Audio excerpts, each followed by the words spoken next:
Salam. Sizə Azərbaycan millisinin oyunlarından danışım. 2 oyunda, yəni oynadıq Haitiyə 3-0, Belarusiyaya 2-0 məğlub olduq.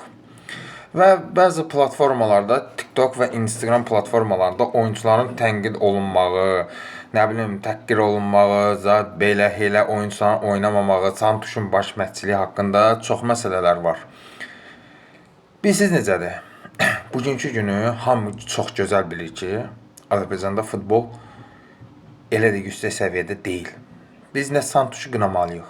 Çünki Santuşun əlində o heyət yoxdur ki, Santuş o hansısa bir heyətlə bugünkü günü Haitiyə qarşı olsun, Belarusiya və başqa komandalar qarşı oyun göstərsin. Bura Portuqaliya deyil, bura Fransa deyil, bura Türkiyə deyil. Yəni ikinci növbədə oyunculara qalanda söhbət. Yəni biz oyuncularımızdan nə gözləməliyik? Sual verirəm sizə. Hansı şəraitlər var Azərbaycanda futbol oynamaq üçün hansı şəraitlər var? Mənim bu sualıma cavab verərsiniz.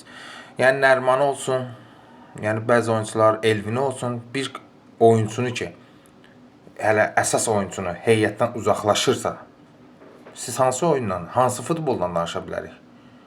Xahiş edirəm, bu fikirlərimizi nəzərə alaq. Çünki Azərbaycan futbolçuların heç biri qınanılası deyil. Oynadıqları budur, bacardıqları budur. Kim var? Yaxşı, dağıt sistemi geçsin. Kim var? Başqa kimi yığacaqsan ora? Qardaş, birinci futbol alt yaşlardan başlayır.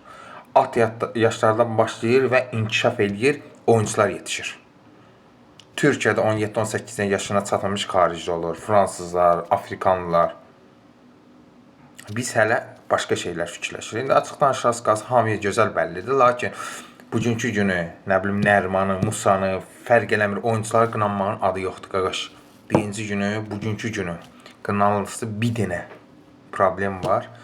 O da Azərbaycanda uşaq futbol məktəblərinin olmamağı, Azərbaycanda bəzi futbol yerlərinin pullu olmağıdır. Bax, səbəb budur.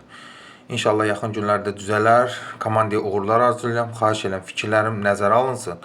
Çünki artıq harda platforma qabağıma çıxır TikTokda. Hamı Nərimanı, Musanı, nə bilim oyuncuları tənqid edir. Oyuncuları tənqid eləməyin adı yoxdur. Bizim gücümüz ancaq onlara çatır. Onun üçün onları tənqid edir. Çünki Azərbaycanda qardaş, futbol yoxdur.